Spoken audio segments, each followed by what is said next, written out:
Que pasa, YouTube? What's up, GBA people out there? So, quick little thing right now. If you guys didn't see my community post, WBE will either be uploaded tomorrow on Sunday along with our semifinals match, or more than likely uploaded on Monday because my week 5 opponent and I couldn't battle.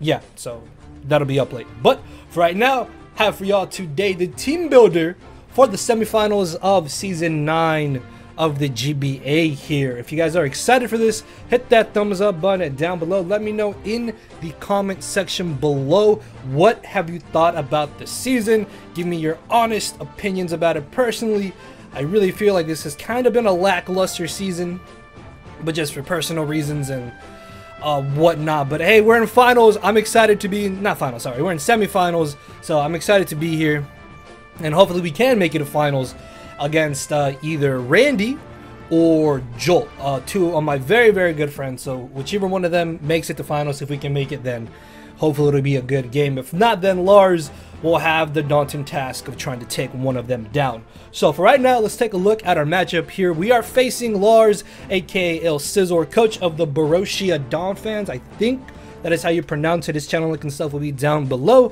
for you guys to go ahead and check out. Now, we did end up beating Lars in the original season in week 6, and he actually ended up making some trades before we battled. He picked up Kofagrigus, which I'm pretty sure was specifically for my Mega Medicham, and then after we battled, he ended up making some more trades before the actual deadline. So for example, in our first game he had Mega Manetric, and now he has Mega Lucario, which is very terrifying. He had, I don't remember what he had over Heliolisk, but he had something else. Now he has Heliolisk. And then he also didn't have Aerodactyl, and I really feel like Aerodactyl was specifically picked up to deal with my offense. If you look at my team, I outspeed his entire draft except for Aerodactyl. So I felt like he just got Aerodactyl because offensively wise, it checks my offense, and it can still be a nuisance to my defense with things like Taunt and Unnerve being also a very problematic ability for some of my offense to deal with. But besides that, not much else has changed about this matchup. For example, going into this game, Azumarill is a gigantic problem to my team. I realistically cannot safely switch in to Azumarill depending on what he's running. In game number 1, he brought Memento Healing Wish into Belly Drum Azumarill. The good thing is though, he can't be Z Belly Drum, which means he's forced to just be regular Citrus Berry, and that in itself is nice because if I get off enough damage, I guarantee him in range of where I can potentially revenge kill him. But if he's something like Assault Vest, Offensive, even Life Orbed or Muscle Band or Choice Band, it would be the worst case scenario, but Choice Band opens up holes for my offense to come in and take advantage of them, so I don't think it'll be banded. But something like Life Orb or Assault Vest, it makes a lot of sense in my opinion, so it's really hard to switch into it. And then if he is Belly Drum again, I need to be very careful to not allow him to just freely Belly Drum. So yeah, Azumarill easily the biggest the biggest threat going into this game, I think. His other Zmons are Jirachi and Karen Black. He didn't bring Karen Black game 1. I have no idea what kind of set Jirachi could even run this time around. I don't think he'll be Healing Wish against Scarfed Ironhead is what I'm mostly scared of. But Freeze, Shock, ICM Z, Kieran Black makes a lot of sense in my opinion, just because he can bring it in, click a move, and basically murder something potentially. So I need to be very careful with that. Landorus is Sheer Forced. That offensively is really annoying, but in our original battle it did absolutely nothing. Plus I have things like Snorlax and Cresselia, which are going to be able to pretty much eat any hit from it. So he could bring it, he could not bring it. If he doesn't bring it, that'd be great. If he does bring it, then I have to deal with it, I suppose. I really don't expect Salazzle to come to this game, mainly because of Snorlax and Alomomola, so it realistically wouldn't be able to break through much of my team. Heliolisk, I feel like, is kind of up in the air. The scary thing about Heliolisk is the fact that he gets so much good coverage. But the issue with that is that what exactly would he run? It basically has 4 move slot syndrome is what I'm trying to say. He wants Volt Switch, I assume. Hyper Voice is free. Surf isn't bad. Focus Blast is good. Dark Pulse isn't bad either if he's scarfed, and if he's locked into an electric move or a normal move, I bring in something like Garchomp or Marshadow and potentially get a kill. So choice doesn't make a lot of sense in my opinion. If he's Life Orbed, he's wearing himself down. If he's Expert Belt, he's not doing enough damage to me. So yeah, I don't really think Heliolisk will be coming. And then Tangrowth and Mandibuzz, I feel like one or the other could come. Neither came game one, but one or the other could definitely come this time around to try and take hits from my offense. But they need to kind of max out either one or the other of their defenses, and then whatever isn't maxed out, then I have some other offense that can deal with it. Basically, if they're like max Pdef, then I have Marshadow and Garchomp. If they're physically defensive, I have Nidoking and Darkrai in the back that can just kind of blow them back. So yeah, really interesting matchup. I feel like my matchup is honestly pretty solid, but if there's something crazy that Lars could bring that I don't prepare for, then that can definitely catch me off guard, and that's what I'm mainly worried about. But for the most part, my main priorities are to ensure Lucario never sets up for free. I do not want Azumarill to ever set up for free, or to let it just KO too many Pokemon. Kofagrigus, if it comes, I don't think it'll be offensive, so I'm not worried about that. Landorus could be Calm Mind, potentially a Rock Polish, but it shouldn't be that big of an issue. Aerodactyl, I don't think it'll be Home Claws. I definitely think he wants to have 4 moves. Kyurem Black, as long as it's never behind a sub or out of range of where Spectral Thief knocks it out from my Marshadow, then it's not a problem. And then Heliolisk and Salazzle, I don't expect, but if they come, then I should have ways of dealing with them. So yeah, just basically, I don't want to allow him to set up. And along with that game plan, we're going to start off the team here with Choice Band and Marshadow. Now, the more I thought about building the team, or the more I thought while building the team, I realized that between Marshadow and Comfey here, ironically enough, Comfey, with Shadow Sneak, Priority Giga Drain, and Priority Draining Kiss, these 2 Mons can basically just win me the battle late game. What I need to try and do early game, mid game, is just bring in my offense, try and break down whatever fat walls he has. If I can hazard stack them, then late game, Abandon Marshadow and max special attack a Life Orb Comfey basically win me the game. So that's kind of my game plan, is to not let it set up for free, get off damage on whatever I need to, guarantee it in range of where I either win with Shadow Sneak or Draining Kiss and Giga Drain essentially. So first off, we have Abandon Marshadow. Game 1, I believe I brought Adamant Shadow Plate Marshadow, if I'm not mistaken. But this time around, because he does have Lucario, I really do not want to be in the scenario of where he's set up a Nasty Plot, well, not Nasty Plot, I guess, Swords Dance, and I'm in range of a +2 Bullet Punch, because it should never ever get the +4. I'm pretty positive I won't ever let it get to +4. So I never want to be in range of where a +2 Bullet Punch knocks me out. And if I were to run Adamant, I don't have enough speed to outspeed Jolly Max Speed Mega Lucario. So I felt like I was kind of forced to basically bring Jolly this time around. But that's fine, because with Choice Band, I still absolutely murder everything and anything. I basically OHKO or 2-hit KO the entirety of his team. The only issue is that I need to be careful on exactly what move I'm going for. But see, this is why I feel like Heliolisk could have a chance to come, because it's his only immunity to Ghost on his draft.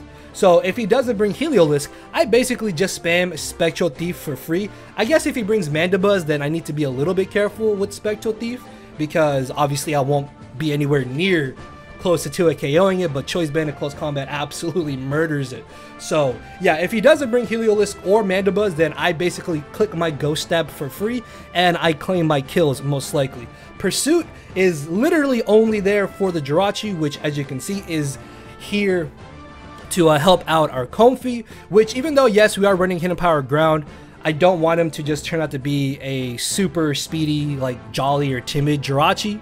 So I figured that if anything, I can guarantee getting rid of Jirachi on a switch, because Pursuit OHKOs Jirachi on the switch out. It does like 50% min, I think, around there, around the 50 area. So it doubles when he switches. So I basically claim a kill. Obviously with that, I don't want to be locked into Pursuit, so I also need to be careful with how I play that. But we also do have other measurements on our team to get rid of Jirachi, but Marshadow and Comfy really help each other out going into this battle, because between Giga Drain and Draining Kiss, if he doesn't bring Salazzle, I hit the entirety of his team for neutral or super effective damage. And then as you see, we have Hidden Power Ground, which absolutely murders Salazzle, so I could potentially catch that on a switch in. Or I think if I get up one, I think, yeah, after like one Calm Mind, if I'm at full, I guarantee live a Sludge Wave anyways, and he's not a Z Salazzle, so I just blow him back with Hidden Power Ground. Or if Salazzle's weak enough and I'm at +1, then I could potentially knock him out with the Draining Kiss, which would be really nice.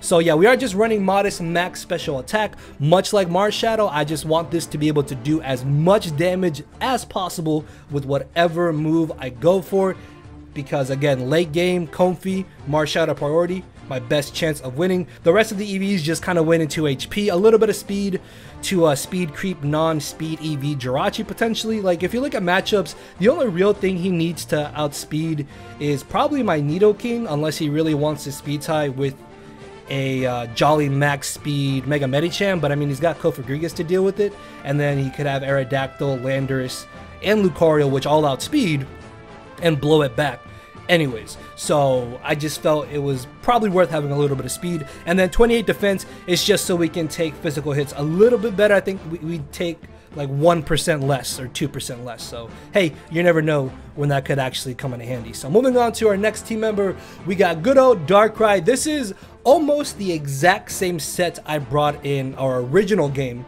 but this set didn't really get to do anything. So this basically works like the set that I brought against Tup, where he can't realistically switch into any type of move that my Darkrai wants to go for. And then if I force a switch out with Darkrai and I get up a sub, behind a sub, I'm guaranteed to get a KO. Like there's nothing he can do. He's forced to stay in and break my sub and have whatever he has in front of me after breaking my sub just drop. Between Dark Pulse, Thunderbolt, and Incinerate, everything is hit for neutral or super effective damage. I figured that Wise Glasses ultimately would be my better option as an item, just because I didn't want to take Life Orb recoil, and Dark Pulse doesn't really hit anything for super effective damage except for the Cofagrigus and the Jirachi, which I would much rather be doing the extra little bit of damage to everything else with Dark Pulse, in case I can guarantee them in range of Thunderbolt or Incinerate, followed up by the Dark Pulse. Also, shouts out to my front office homies who did help me a little bit with this build. Harris, Aaron, DeGrafey, I think, and I want to say Crossface helped a little bit. I forgot to mention at the beginning of the builder, I'm sorry, but trying to get this up hopefully on Saturday, and I'm tired. Is it Saturday? I don't even know what day tomorrow is. But yeah, Dark Pulse, Thunderbolt, Incinerate, basically smack everything. If I was not terrified of missing Focus Blast, I would run Focus Blast. But Incinerate is still pretty handy because it also does help me do pretty respectable damage to the Tangrowth, regardless of if it is fully Spadef, Assault Vest, or something along those lines. So yeah, Darkrai basically smacks everything or weakens everything in range of our priorities. So moving on to our hazard setters, and our defensive core, starting it off here, is going to be Nidoking. Now I did bring Nidoking in our first game. I think it was Assault Vested, and it ended up getting critted by the Mega Manectric, as I made a bit of a misprediction against it. So this time around, because he doesn't have Mega Manectric, and because I'm really, like, I want to say I'm confident in him not bringing Heliolisk, but in case he does, Passion Berry also helps us with the Heliolisk, because his best way of hitting my Nidoking would be Surf. So if anything, I could use this as a pretty good counter to Heliolisk and just obliterate it with the Earth Power. But at the same time, Passion Berry is amazingly helpful for the Azumarill, because if he does think that I'm easily in range of an Aqua Jet and he doesn't think I have the Passion Berry, I can live the hit, blow him back with a Sludge Wave, or I can get on my Stealth Rocks, because I really want to focus on getting up my hazards in this battle. The sooner I get on my hazards, the better it is going to be for me. I don't think he typically brings hazard removal either, so I'm hopefully banking on that. But if I see Mandibuzz or Landorus, I guess maybe Aerodactyl, but I really don't think Aerodactyl would run Defog in this game. If anything, Mandibuzz. If I see Mandibuzz, then obviously I need to be a little bit weary on whether or not he does have defog on that. But besides that, I don't think he would try and fit defog on any one of his other hazard removals, which are Landers and Aerodactyl. So yeah, I figure that the sooner I get on my hazards, the better. Stealth Rock's obviously most important move in the game, and then Earth Power, Ice Beam, and Sludge Wave should hit everything for neutral or super effective damage. I couldn't just go 2 offensive moves because then something else would potentially wall me or have a chance to set up on me, and I really don't want that to happen. So we are running a lot of SPDEF and a lot of HP. We don't realistically need to run any speed. I guess we could run a little bit of speed if I'm worried about him running a speedy Mandibuzz, but he needs to have like over 80 speed EVs on Mandibuzz in order to even come close to outspeeding Nidoking. So I don't expect him to do that whatsoever. 60 special attack EVs is just so we can do a little bit of extra damage, and much like the defensive EVs, it's just so we can take physical hits a little bit better, and most importantly, Aqua Jet, well, pretty, like we take it better in general after the defense EVs, and then of course max HP is just so we can help with our bulk. So yeah, offensively, Nidoking is actually really hard for him to switch in. So I figured a defensive set, much like our first game, works out pretty well, honestly. I don't need this to be aggressive. I don't need this to do damage. I have enough offense between Marshadow and Darkrai as it is, and then Comfey just kind of is a cherry on top. So I can have Nidoking more as a pivot and more as a reliable answer to the Heliolisk and a potential check to the Azumarill, as well as being able to just about always get up Stealth Rocks if I position it correctly. So moving on to our Spiker, of course, we have good old Thorn Swoggle, basically running almost the exact same set in EVs. I think the only real thing I changed was that I put Bulldoze over Gyro Ball, because in game number 1, I really had no reason to have Gyro Ball, and I don't know if he would want to bring Kieran Black this time around. Kieran Black's speed tier is really, really bad against me, and then if he doesn't have hazard removal, then the more damage I get off on it, the better.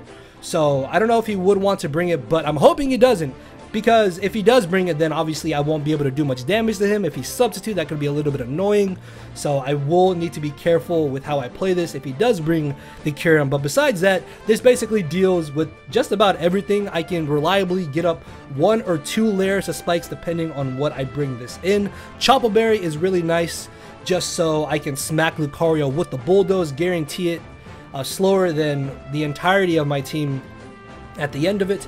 And then unless he's bulk up, which I don't think he could be bulk up, I definitely think he needs Sword Dance, because he's going to want to rely on Bullet Punch in order to knock out my Marshadow, and I don't think he would have Vacuum Wave either, so I don't expect it to be nasty plot. So Bulldoze is nice to potentially lure in the Lucario, get off some good damage, lower his speed, and then Power Whip basically hits everything else. Toxic is really nice for the Tangrowth, the Mandibuzz, the Cofagrigus, Landorus even potentially if it's not in range of Power Whip, or if I think I'm not doing enough damage. And then Spikes along with Stealth Rocks again are part of our main game plan here. So I do need to be careful with Mandibuzz if he brings it, obviously. If he doesn't have Taunt, I don't know. Well, see, that's the thing about Mandibuzz. Like, if he's, what, Roost, Taunt, Defog, that means he only has 1 offensive move. But then that 1 offensive move doesn't cover enough of my team in order to be effective enough. So I don't think he would bring Defog and Taunt. Definitely one or the other. So I need to find out which one it is, and then I can go from there. But essentially, this is just here to take physical hits. This is also obviously my best answer to Azumarill, which is why I mostly wanted the Chople Berry, because Superpower absolutely murders me if I don't have the Superpower. So if I don't have the Chople Berry, so I definitely needed Chople Berry in this to be more physically defensive. So yeah, a bit of attack EVs just so we're doing a little extra damage. We didn't really need the last 24 EVs, so as you can see, I just have 4 in special attack, because why not? Like, they don't go anywhere else. So yes, and our final team member here, we have good old Cresselia. Now, this is almost the exact same set and EVs that I brought game 1, but the only real things I changed around were that I took off the speed EVs, I changed it from a calm nature to a modest nature, and just dumped a few more extra EVs in my special attack. Main reason being is that with this damage output after the 68 special attack EVs and a modest nature, we are doing enough damage to Jirachi and to Kieran Black to the point where they are never able to sub. Obviously substitute shouldn't be that scary for me because Spectral Thief does go through sub, but it's still just, it makes me a little bit less worried, I guess. Like, I'm not as terrified of them, and then this also helps me do a bit more damage to the Lucario so it doesn't just freely set up in my face. And then Reflect is pretty much there only for Azumarill. Azumarill can definitely use this to belly drum on, but thanks to Reflect, that means that I can take Aqua Jets a little bit better. And fun fact, a Reflect after +6 and a Passion Berry, Adamant Aqua Jet only does 50% to my Nidoking. So if worse comes to worse, I get up Reflect as he belly drums, I sack this off, bring in Nidoking, chew the Aqua Jet as long as I'm above 50%, and then kill him, and then we just go from there.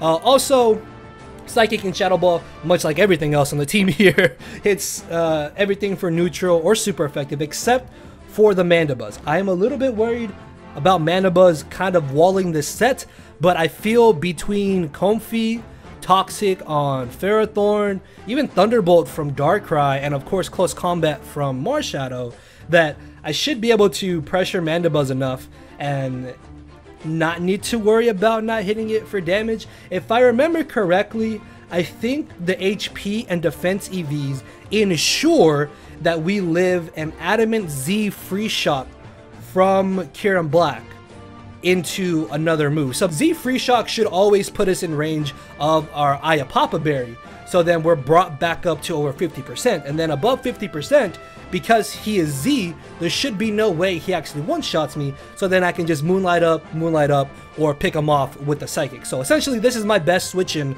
to Kieran Black Z Free Shock, which is what I mainly wanted it to do in game number 1, but I realized in game number 1 I didn't really need the Spadef. I figured that having the extra little bit of damage is going to be very, very helpful because our main way of winning is hazard stacking and priority. So the more damage I can do with Cresselia, the better. So yeah guys, that is going to be our squad. I think the game plan is pretty simple. Don't let them set up for free. Get up my hazards and win with Marshadow or Comfey. So let me know in the comment section below what you guys have thought about this season. Do you think we can make it to finals? Do you think we're going to fall short here in the semis? I don't know. Comment down below. Hit that thumbs up button, and I will see you all tomorrow with the actual battle itself. So thank you all for watching. Later, everybody. Cause my brain and heart are both tied in a knot, and this hinders me from crying a lot. This causing me to show no emotion. But when I said I cared, I wasn't joking. But I guess it's too late for me to become broken. For now, I'm living with no more pain, tears, or hoping. I'm just coasting. Yeah, I said I'm coasting. No more pain, tears, and hoping. For real.